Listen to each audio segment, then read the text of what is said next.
नमस्कार मंडळी, मी Sharda इंट्युटिव्ह tarot reader स्वागत करते तुमचं आपल्या चॅनलमध्ये शारदा स्पिरिच्युअल जर्नी. आणि आज मी रीडिंग जी घेऊन आलो आहे ती म्हणजे स्वामींची रीडिंग आहे. आणि स्वामी तुमच्या हरवलेल्या मनाला उभारी देत आहेत. काय अशी रीडिंग आहे, का असा मेसेज आला मलाही माहीत नाही, कारण खूप असा लाऊडली असं इंट्युशन्स होते की हा मेसेज कुणापर्यंत तरी पोहोचणं खूप गरजेचं आहे. आणि हा मेसेज जेव्हा मी त्याच्यावर हे केलं त्यावेळेला मला खरंच म्हणजे जे इंट्युशन्स आले ते म्हणजे इथे एका मला विद्यार्थ्याची एनर्जी जाणवली. मग तो विद्यार्थी असेल, विद्यार्थिनी असेल, मुलगा मुलगी कुणी असेल किंवा जे शिकतायत त्यांच्यासाठी ही एनर्जी मला जाणवली. कारण आत्ताच जे रिझल्ट लागले त्यामध्ये त्यामुळं सुद्धा असेल काही एनर्जीज इथं लागलेल्या आहेत. जर म्हणजे काय अपेक्षित जे होतं, म्हणजे ज्या विद्यार्थ्याला जे अपेक्षित असं यश होतं ते मिळालेलं नाही आहे, तर ते कमी मिळाले त्यामुळे ते नाराज झालेले आहेत. त्यामुळे तुम्हाला असं तुमचं मन असं हे करणारा असा स्वामींचा तुमच्यासाठी मेसेज आहे. तुमचा मनाला तुमच्या उभारी देणारा असा मेसेज स्वामी तुमच्यासाठी देत आहेत. जर तुम्हाला असं वाटत असेल स्वतःला कुठंतरी हरवले किंवा आपल्याला जे मिळणार आहे ते मिळालेलं नाही. मग ही रीडिंग कोणी आहे, मोठे असू देत, लहान असू देत, विद्यार्थी असू देत, तुम्ही कुणी असा ज्यांच्यापर्यंत रीडिंग पोहोचली किंवा तुमची मुलं असतील तर त्यांच्यापर्यंत ही रीडिंग नक्की पोहोचा. कारण आयुष्यात संधी ही एकदाच येत नाही. आयुष्यात संधी येत असते. आपल्याला एकदा यश नाही मिळालं किंवा आपल्याला पाहिजे ते यश नाही मिळालं म्हणून ते पुन्हा मिळणार नाही असं नाही आहे. पण यश ह्याची व्याख्या काय आहे हे स्वामी तुम्हाला सांगणार आहेत. यशाची खरी व्याख्या काय आहे आणि तुम्ही जी म्हणताय किंवा तुम्हाला जे वाटतंय खरंच बाबा हे खरं आहे का, किंवा हे जे मला मिळालेलं आहे ते खूप कमी आहे आणि आता जे तुम्हाला स्वामी देत आहेत ते सुद्धा त्याच्याकडे सुद्धा तुमचं लक्ष नाही आहे असं होते. म्हणजे तुम्ही तुमच्या ह्याच्यामध्ये इतके गुरफटलाय की नाराजीमध्ये इतके गुरफटलाय की तुमच्याकडे सुख येते, तुमच्याकडे आनंद येते, नवीन एक अपॉर्च्युनिटी येते, संधी तुमच्याकडे येते आणि ती तुम्ही घेत नाही. तुम्ही तुमच्याच ह्याच्यामध्ये आता हरवून बसलेले आहात. ओरफ कपचं जे कार्ड आहे ते सुद्धा इथं दाखवतं की तुम्ही तुमच्याच ह्याच्यामध्ये अडकून राहिला आहात, तुमच्याच विचारांमध्ये, तुमच्याच नाराजगीमध्ये, रुसव्यामध्ये अडकून पडला आहात. आणि स्वामी मात्र तुमच्यापर्यंत संधी घेऊन येत आहेत. ती संधी तुम्हाला दिसत नाही, कारण स्वामी तेच देतात जे तुमच्यामध्ये कला आहे, जे तुमच्यामध्ये गुण आहेत तेच तुमच्यापर्यंत पोहोचवलं जातं. प्रत्येक वेळी आपल्याला जगात जे सगळं आहे ते आपल्याला सगळं पाहिजे असतं, पण तसं नसतं. आपल्यामध्ये जी कला आहे तेच स्वामी आपल्यापर्यंत आणून देतात आणि ते तुम्हाला आणून देत आहेत, ते तुमच्यापर्यंत घेऊन आले. फक्त जागे व्हा, रेडी व्हा, स्वीकारा आणि बघा तुम्ही तुमच्या नाराजगीमध्ये तुमच्या जे मिळालेलं जे काही कमी आहे, अपयश नाही आहे, कमी आहे. कारण अपयश असं कोणी नसतं. अपयश ही सुद्धा यशाची पहिली पायरीच असते. कारण आयुष्यात तुम्हाला प्रूव्ह करण्यासाठी, तुम्हाला तुमच्या वेगळ्या दुनियेत आणि वेगळं तुमचं नावलौकिक करण्यासाठी एक वेगळी संधी तुमच्याकडे येते. ती तुम्ही बघा. तुम्ही यातच गुरफटून पडू नका असं तुम्हाला इथं मेसेज दिला जातो. हे बघा तुमच्यासाठी. कारण आयुष्यात तुमचं जे आयुष्य आहे, स्वामी तुमच्या मनाला उभारी आणणारं असं काही मेसेजेस किंवा असं काही तुमच्या आयुष्यात घडवत आहेत जे तुमच्या मनाला उत्साहित करेल, जे नाराज झालेलं आहे त्याला उत्साह करेल, आनंदित करेल. तर इथे एनर्जी मला 2 एनर्जी दिसते. जी एक अविवाहित आहे, विवाहासाठी रेडी होते किंवा विवाह होत नाही म्हणून ती नाराज आहे. आणि एक एनर्जी अशी आहे जी रिझल्ट लागलेला आहे पण त्याच्या मनासारखा लागलेला नाही आहे रिझल्ट ह्यामध्ये. म्हणजे ह्या दोन्ही एनर्जी अशाच आहेत. पण इथं हे सांगितलं जाते तुमच्या दोन्हीही या ज्या एनर्जी आहेत ह्या तुमच्या मनाला उभारी देणाऱ्याच आहेत, तुम्हाला उत्साहित करणाऱ्या आहेत, प्रोत्साहित करणाऱ्या आहेत. कारण तुम्ही जो काही एक पाऊल उचललेला आहे, जे काही केलेलं आहे व जे तुमच्या आयुष्याचा तुम्ही निर्णय घेताय त्यामध्ये नवीन काहीतरी बदल तुम्हाला करायचा आहे, घडवायचं. तुम्ही तेच रुटीन चालू केलेलं आहे, त्यासाठी चेंजेस तुम्हाला करायचे आहेत. आणि स्वामी तुम्हाला हरवलेल्या, हिरमुसलेल्या, नाराज झालेल्या मनाला उभारी देत आहेत. असं अचानक अशा गोष्टींमध्ये यश तुम्हाला मिळायला लागेल की जिथं तुम्हाला अपेक्षाही नव्हती. म्हणजे हात घातला आणि सोनं आलं, असं अशा काही गोष्टी तुमच्या आयुष्यात व्हायला लागतील इथून पुढे. तुम्हाला लक्षात येईल. म्हणजे ज्या गोष्टींमध्ये तुम्ही कधी विचारही केला नाही की हे काहीतरी घडेल, ते तुम्ही घडवणार आहात असं स्वामी तुम्हाला सांगतायत. कारण सगळे एकच सगळ्यांनी घडवलं तर तो म्हणजे त्यात अलौकिकता आणि नवीनता काही नसणारच आहे असं स्वामी तुम्हाला सांगतायत की नवीनता तुमच्यामुळे येणार आहे. तुम्ही काहीतरी वेगळं घडवणार आहे, तुम्ही काहीतरी वेगळं करणार आहे. तेच जे सगळेच करतात तेच तुम्ही करणार नाही आहे. तर सगळ्यांच्यापेक्षा वेगळं काहीतरी तुमच्या आयुष्यामध्ये घडणार आहे आणि त्यासाठी तुम्हाला स्वामी तयार करतायत, तुमचं मन स्ट्रॉंग करतायत, तुम्हाला उभारी देतायत आणि तुमचं आयुष्य उजळवणारे असे क्षण तुमच्या आयुष्यामध्ये येत आहेत लवकरच, असं स्वामी तुम्हाला सांगतायत. 6 नंबर आहे जो अबंडन्सचा आहे. शुक्र जो 6 नंबर आहे महालक्ष्मीचा नंबर आहे आणि तुमच्या आयुष्यात अबंडन्स येतोय, पैसा येतोय. ज्या काही क्षेत्रामध्ये तुम्ही पाऊल टाकाल तिथं यशस्वी व्हाल तुम्ही आणि हे सगळं तुमच्यासाठीच आहे. फक्त तुम्हाला कन्फ्युजनमध्ये राहू नका, असं तुम्हाला स्वामी सांगतात. कन्फ्युजन करून घेऊ नका आणि कोणताही रस्ता समोर तुमच्या आला तर त्या रस्त्यावर तुम्हाला स्वतःमध्ये तुमचा कॉन्फिडन्स तुम्हाला हे करायचं आहे, स्वतःचा कॉन्फिडन्स. कारण हा रस्ता माझ्यासाठी आहे. तुम्हाला ते गुण त्या त्या रस्त्यावर जात असताना तुमच्यामधले गुण, तुमच्यामधली कला, तुमच्यामधली क्रिएटिव्हिटी ह्या सगळ्या गोष्टींचं स्वतःला अवलोकन सुद्धा करणं खूप गरजेचं आहे. मी तुम्हाला सुरुवातीला पण सांगितलं आणि बॉटम ऑफ डेकला तुम्हाला हे कार्ड होतं जे म्हणजे पेज ऑफ सॉर्ट्सचं आहे. आणि ही विद्यार्थ्याची एनर्जी मला खूप पिक करत होती. कारण एखादा असा विद्यार्थी आहे जो खूप नाराज झालाय किंवा त्याला इथं स्वामी सांगतात जे पास्टमध्ये झालं, आता जे काही झालं ते सोडून तू नव्यानं पुन्हा एकदा उभारी घे, उभं राहा. आणि त्यासाठी तुम्हाला जर हा मेसेज तुमच्यासाठी असेल नसेल, ज्याच्यासाठी असेल त्याच्यापर्यंत नक्की पोहोचवा, कारण हा स्वामींना पोहोचवायचा आहे. जे अपेक्षित असतं, आपल्याला खूप अपेक्षित असतं की मला इतकं मिळालं पाहिजे, हे झालं पाहिजे, ते झालं पाहिजे, खूप असतं. पण ज्यावेळेला आपल्याला पाहिजे तसं झालं की आपलं मन नाराज होतं. आणि आज सकाळचीच मी एक गोष्ट माझ्या स्वतःबद्दलची मी सांगते. मी अगदी पहाटे उठले होते सकाळी आणि माझ्या असं झाडाला बाहेर खूप मोगऱ्याची फुलं लागली होती. मी रात्री बघितली होती, ती खूप छान असा मोगरा फुलला होता. आणि सकाळी मी पहाटे उठले आणि फुलं काढायला गेले तर त्या झाडाला एकही फुल नव्हतं. कळ्या सगळ्या भरलेल्या होत्या, पण फुलं कुणीतरी काढून नेली होती. पण माझं स्वतःचं मन इतकं नाराज झालं की मला असं वाटलं म्हणजे काय आपण ती फुलं मला पाहिजे होती महादेवांना घालायला, पण ती मला फुलं नाही मिळाली. ती कुणीतरी पण नंतर एक क्षणच फक्त त्यामध्ये गेला, नाराज झाला आणि दुसऱ्या क्षणी असा अरे मी नाही तर काय झालं, कुणीतरी ती फुलं महादेवांना वाहिली आहेत. उद्देश एकच आहे ना, मला ती महादेवांनाच व्हायची होती आणि ज्यांनी वाहिली त्यांनी ती त्यांनाच वाहिली आहे. मग त्यामध्ये नाराजगी मग निघून गेली, चुटकीसरशी निघून गेली. हा जो स्विच ऑफ आणि स्विच ऑन करण्याचं जे बटन असतं ते म्हणजे यामध्ये असतं. म्हणजे कधी-कधी दुसऱ्याला सांगत असताना आपल्या प्रश्नांची सुद्धा उत्तरं मिळत असतात.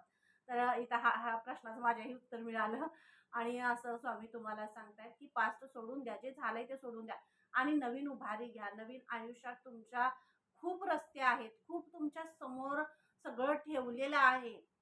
ते तुम्ही निवडा तुमच्यासाठी काय चांगलं आहे. अपॉर्च्युनिटी तुम्हाला जे काही मार्क्स पडलेले असतील किंवा जे काही तुम्हाला यश मिळालेलं असेल त्या माध्यमातून, त्या ह्याच्यातून तुम्हाला जे काही करता येईल ते तुम्ही करा. कारण तुमच्या कलागुणांना वाव देणारं वेगळं काहीतरी असेल. असं नाही आहे की कमी मार्क्स पडले किंवा कमी यश तुम्हाला तुमच्या मनासारखं नाही मिळालं म्हणजे तुम्ही अयशस्वी आहात, असं नाही आहे. तर हा मेसेज तुमच्यासाठी आहे. स्विच ऑन करा.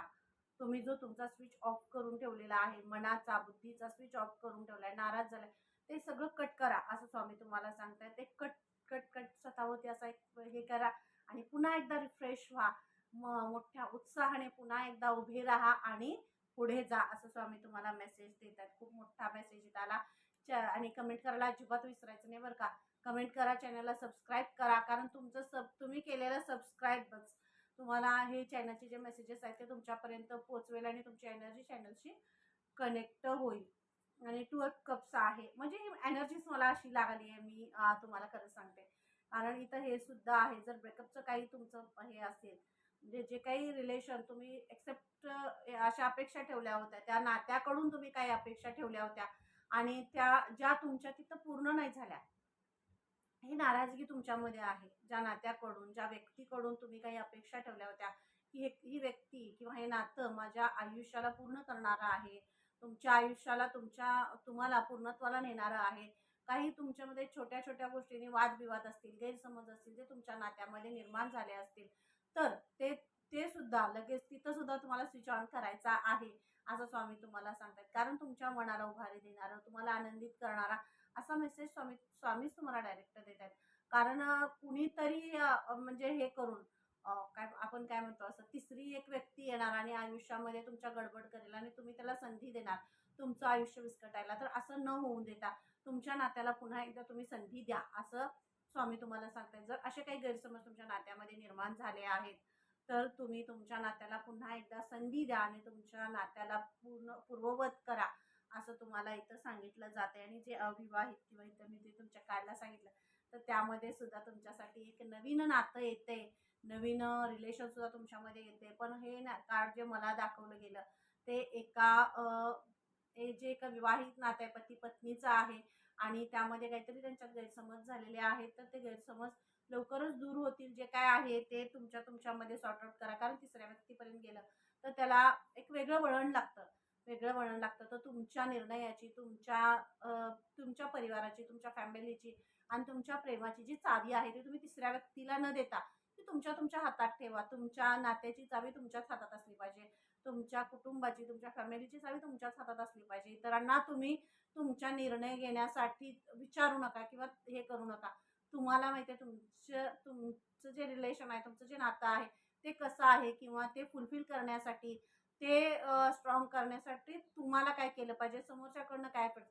ज्याला सुखी करायचं त्याने एक पाऊल मागं घ्यावं, असा इथं स्वामींचा संदेश तुमच्यासाठी आहे. खूप मोठा आहे. आणि पेंटिकल्स म्हणजे हे हे हे जे काय आहे हेच नाराजगीचं असं मला इथं हे दिसतं. कारण 4 ऑफ पेंटिकल्सचं कार्ड आहे. ही व्यक्ती जी आहे ही खूप कंजूस आहे. माझं मी टॅरो रीडिंगमध्ये सांगताना सांगितलं होतं, ही व्यक्ती खूप कंजूस सुद्धा आहे आणि दुसऱ्या बाजूला बघितलं तर फायनान्शियली लॉसमध्ये सुद्धा आलेली आहे. म्हणजे 2 ह्याच्या सिच्युएशन्स असू शकतात, 2 पद्धतीची इथं माणसं असू शकतात, एनर्जीज असू शकतात आणि त्या हे करतायत की पैशाबाबतीच्या त्याला खूप अडचणी आहेत. एकाकडे खूप पैसा आहे, जो तो खर्च करत नाहीये, जो तो विनियोग करत नाहीये, ज्याला त्याचा तिथं करायला पाहिजे. आणि एक व्यक्ती अशी आहे ज्याच्याकडे काहीही नाही आहे, त्याला गरज आहे पैशांची किंवा आर्थिक संपन्नतेची, त्याच्या आयुष्यात नवीन काही घडामोडी करण्याची, तर त्याच्यासाठी तो उपयोग होत नाही. म्हणजे दोन्ही प्रकारच्या इथं एनर्जीज आहेत. तर स्वामी तुम्हाला हाच मेसेज सांगतायत की दोन्ही ह्याच्यावर पाय ठेवून आपण कधी चालू शकत नाही. तर जे तुमच्याकडे आहे तर त्याचा योग्य उपयोग करून घ्या आयुष्यामध्ये. आणि ज्याच्याकडे नाही आहे त्याच्याकडे येईल. जे नाही आहे त्याच्याकडे लक्ष न देता कशा पद्धतीनं तुमच्याकडे येईल, तुम्हाला काय केलं पाहिजे, मॅनिफेस्टेशन कसं केलं पाहिजे आणि ह्या अट्रॅक्शनची पॉवर आहे ती कशी वाढवली पाहिजे, तुमचं जे ग्रोथ म्हणजे करिअर, पैसा कमवण्याचं जे काय आहे, व्यवसाय, बिझनेस जे काही तुम्ही करताय त्याच्यामध्ये काय चेंजेस केले पाहिजेत, हे सुद्धा तुम्हाला इथं स्वामी सांगतात की थोडंसं बदलून बघा, काही गोष्टी चेंज करून बघा, तर त्याच्यामध्ये तुम्हाला यश सुद्धा इथं मिळेल. हा मेसेज तुम्हाला स्वामी देतात आणि खूप मोठा हा मेसेज आहे तुमच्यासाठी. हे कार्ड्स खूप मोठा मेसेज देऊन गेले आणि स्वामी तुमच्या मनाला उभारी आणणारे, तुम्हाला आनंदित करणारे असेच हे मेसेजेस तुमच्यासाठी घेऊन आले. प्रत्येक कार्ड मधून एक वेगळा मेसेज मिळाला, एक वेगळा अर्थ त्या कार्डचा निघाला. कारण त्यांना तुमच्यापर्यंत एक वेगवेगळ्या ह्याच्यातूनच मेसेज पोचवायचा आहे की उभारी आणायची आहे. मनाला उभारी द्या, आनंदित करा, ते तुमच्याच हातात आहे. असं स्वामी सांगते की ते तुमच्याच हातात आहे. तुम्हाला फक्त त्याच्यावर काम करायचं आहे. स्वतःला बघा का तुम्हाला काय हवं आहे ते तुम्ही बघा, असं स्वामी तुम्हाला सांगतायत. उठा आणि तुम्ही निर्णय घ्या, असं तुम्हाला सांगतायत. हे बघा, एका दडपशाहीच्या म्हणजे असं इथं हे कार्ड आहे. एका अशा ह्याच्यामध्ये कंजेस्टेड ह्याच्यामध्ये तुम्ही अडकला होता, त्या परिस्थितीतून सुद्धा स्वामी तुम्हाला बाहेर काढतायत बरं का. म्हणजे एक दडपशाही आहे, हुकुमशाही म्हणतो ना आपण. तुम्ही जिथे एखाद्या ठिकाणी काम करत असाल तिथं म्हणजे तुमच्या ज्या गोष्टीत तुम्ही तुमचा वेळ स्पेंड करताय, अगदी ॲक्च्युअली 10 ते 12 तास वेळ स्पेंड करताय, वेळ तुमचा सगळा घालवताय, पण तो तुमच्या मनासारखा नाही आहे. तुम्ही तिथं आनंदितच नाही आहात, तुम्ही तिथं नाराज आहात, तुम्ही तिथं म्हणजे मी एकूण एनर्जी तीच लागली. तुम्ही तिथं नाराज आहात, तुम्हाला तिथली एनर्जी ऑब्झर्वच होत नाहीये. तुमचे विचार वेगळे आहेत, तुमची निर्णय क्षमता वेगळी आहे, तुमच्यामधले कला वेगळे आहेत, गुण तुमचे वेगळे आहेत आणि तुम्ही नको त्या ह्याच्यामध्ये अडकून राहिला आहात. तर त्यातून सुद्धा स्वामी तुम्हाला बाहेर काढतायत. आणि एक इथं बघा, एक पूर्ण ब्लॅक हे आहे आणि इकडे हिरवगार हे आहे. तर ह्या ह्याच्यामध्ये तुमची जिथं ग्रोथ आहे तिथं स्वामी तुम्हाला शिफ्ट करतायत, तुमची एनर्जी शिफ्ट करतायत आणि जे काही तुम्हाला हवं होतं ते तुम्हाला इथं दिलं जाते. हा खूप मोठा मेसेज आहे. तुम्हाला एका दडपशाहीतून, हुकुमशाहीतून बाहेर काढलं जाते. आणि जर तुमच्या निर्णयांना, तुमच्या मताला मान असेल, तुम्ही जे कराल ते योग्य असेल किंवा तुम्हाला जे आवडतंय त्याच्यावर तुम्ही काम कराल, अशा क्षेत्रामध्ये तुमचा प्रवेश होतोय, असं सुद्धा तुम्हाला इथं सांगितलं जाते. आणि हे जे कार्ड आहे बघा, हे खूप म्हणजे स्वतःला आपण कैलास कसं म्हणतो की नाही, कैलासामध्ये कसं राहतात बघा, सिंह आहे, वाघ आहे, किंवा वासुकी जो नाग जो महादेवांच्या गळ्यात आहे तो आहे, उंदीर आहे, मोर आहे जो कार्तिकांचं वाहन आहे, किंवा उंदीर जो गणपतींचं वाहन आहे. पण त्या कैलासामध्ये सगळे विरुद्ध आहेत हे दाखवले, पण ती सुद्धा तिथं आनंदाने राहतात. कारण त्यांचं जे काय त्यांचा हार्ट चक्र ओपन झालेला आहे. त्यांचं हार्ट चक्र ओपन असल्यामुळे इतरांमधला प्रेमभाव जो आहे तो जागृत आहे. आणि इथं तुम्हाला स्वामी तेच सांगते, तुमच्यातला प्रेमाचा भाव जो आहे तो जागृत करा. त्यामुळे जगात सगळं विस्कटलेलं किती असलं तरी सुद्धा ते छानच दिसेल. तुमच्यासाठी जे छान आहे तेच तुम्हाला फक्त दिसेल. जे काही वेगळं आहे ते तुम्हाला दिसणारच नाही. जे अयोग्य आहे ते तुम्हाला दिसणारच नाही. जे तुमच्यासाठी छान आहे, तुम्हाला जे करायचं आहे ते तुम्हाला छान दिसेल आणि तुमची नाराजगी निघून जाईल. तुमच्या मनातला एक संभ्रम आहे की जगात काही चांगलंच नाही आहे, जे खूप सुंदर आहे. हे ब्रह्मांड आहे आणि हे ब्रह्मांड खूप सुंदर आहे. त्याचा आपण कधी बघितलेलंच नाही, आपण कधी अनुभवलेलंच नाही. म्हणून इथं हार्ट चक्राची एनर्जी सांगितली जाते की तुमचं हार्ट चक्र, तुम्ही मेडिटेशन करा, हार्ट चक्र ओपन झालं की तुमच्या लक्षात येईल की ही नाराजगी किती व्यर्थ आहे, किती व्यर्थ नको तिथं आपण आपला वेळ स्पेंड करतोय, आणि किती छान अशी ब्रह्मांडामध्ये शक्ती आहे की ज्यावर आपण काम करू शकतो. हे स्वामी तुम्हाला मेसेज देत आहेत की तुम्हाला तुमची दिशा बदलण्याची गरज आहे. तुम्हाला तुमचं कार्यक्षेत्र बदलायचं आहे, दिशा बदलायची आहे, तुम्हाला काही निर्णय तुमचे बदलायचे आहेत, काही घटना तुम्हाला तुमचं जे चाललेलं आहे रुटीन, त्यामधून रुटीनमधून थोडासा एक वाट वेगळी तुम्हाला बघायची आहे, हे सुद्धा तुम्हाला इथं सांगितलं जाते. आणि हे बघा, ट्रस्ट आहे, विश्वास ठेवा. ज्या काही घटना, ज्या काही गोष्टी या रिडिंगमधून, म्हणजे जे काही मला इंट्युटिव्हली मला जे मेसेज या रिडिंगमधून देण्यात आले ते मी तुमच्यापर्यंत पोहोचवण्यासाठी खूप प्रयत्न केला आणि ते मी पोहोचवले आहेत. तर स्वामींचा हा आदेश होता आणि स्वामींना तुमच्यापर्यंत पोहोचवायचं होतं. तर स्वामी तुम्हाला सांगतायत, तुमचा जो निर्णय तुम्ही घेतलेला आहे त्याच्यावर विश्वास ठेवा आणि तुमच्या आयुष्यात बदल हे सकारात्मक होणार याच्यावरही विश्वास ठेवा. कारण विश्वासानं तुम्ही पुढे जाताय. तुम्ही एक विश्वासाची एक एक पायरी चढत तुम्ही पुढे जाताय. त्यामुळं विश्वास असेल तरच आयुष्यामध्ये सगळे सकारात्मक बदल होऊ शकतात. आणि एक असं काहीतरी तुमच्या हाती लागले की ज्यामुळे तुम्ही स्वतःलाही बदलवू शकता, इतरांनाही तुमच्या विचारांनी बदलवू शकता. हा सुद्धा तुमच्यासाठी मेसेज आहे. आणि कार्ड मी फक्त घेईन, फक्त ते गायडन्ससाठी असेल, तुम्हाला काय अजून मार्गदर्शन स्वामींच्याकडून आहे आणि काय या रिडिंगच्या पूर्ण हेतू, गर्भ आपण म्हणतो ना, तो काय आहे, मुद्दा काय आहे, की स्वामींना तुमच्या आयुष्यात काय हे करायचं आहे. तर थँक्यू सो मच.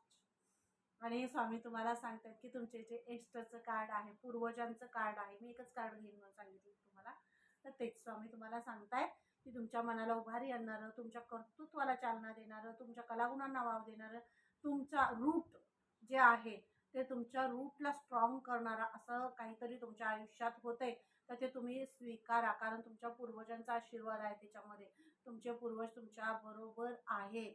जे असे पूर्वज म्हणजे असे आहेत तुमचे, अगदी 2-3 पिढ्यामध्ये असे पूर्वज तुमचे आहेत, जे तुम्हाला तुमच्या विचारांना स्ट्रॉंग करतायत, तुम्हाला स्ट्रॉंग करतायत. तुम्ही जे काही निर्णय घेताय त्यामध्ये तुमच्या पाठीशी भक्कमपणे उभे आहेत. त्यामुळे तुमच्याबरोबर कोण असो नसो, तुम्ही याचा विचार न करता तुमच्या बरोबर तुमचे पूर्वज आहेत, त्यांचं मार्गदर्शन आहे, त्यांचा आशीर्वाद आहे. ते तुम्ही तुमच्या आयुष्यात जे काही तुम्ही तुमच्या कोणत्याही बाबतीत जे काही निर्णय तुम्हाला घ्यायचे आहेत तर ते तुम्ही घ्या आणि पुढे जा, असं तुम्हाला स्वामी सांगतायत. तर हीच तुमच्या मनाला, तुमच्या कलांना उभारी देण्याचं जे काही मेसेज आहेत ते स्वामी तुम्हाला देत आहेत. पंख जे तुमचे आहेत, म्हणजे काही आहे बघा, काही नवीन पालवी असते किंवा झाडाला पानं जे आहेत, काही गळल्याशिवाय नवीन पानं येतच नाहीत, की नाही. नवीन पालवी फुटते तर जुनी पानं गळून पडतात. तसंच आहे, आयुष्यातल्या काही गोष्टी या निघून जाण्यासाठीच असतात आणि नवीन काही आहे ते येणार आहे, ते एक्सेप्ट केलं पाहिजे. नवीन नवीन गोष्टी आहेत, नवीन विचार आहेत, नवीन लोक आहेत, नवीन एनर्जीज आहेत, त्या सुद्धा तुमच्या आयुष्यात येतील. ते सुद्धा तुम्हाला स्वीकारायचं आहे. हा मेसेज तुम्हाला इथं दिला जातोय आणि स्वामींचा हा मेसेज तुमच्यापर्यंत पोहोचवला जातोय. रीडिंग कशी वाटली नक्की कमेंट करून सांगा आणि चॅनलला सबस्क्राईब करायला अजिबात विसरू नका, कारण चॅनलला सबस्क्राईब केला तरच ही जी एनर्जी आहे ही तुमच्यापर्यंत पोहोचणार आहे. आणि चॅनलला नक्की सबस्क्राईब करा, कमेंट करायला अजिबात विसरू नका, कारण आपण पुन्हा अशा छान छान रीडिंग घेऊन तुमच्यापर्यंत येणार आहे. पुन्हा भेटूया अशा छान छान रीडिंग. तोपर्यंत धन्यवाद.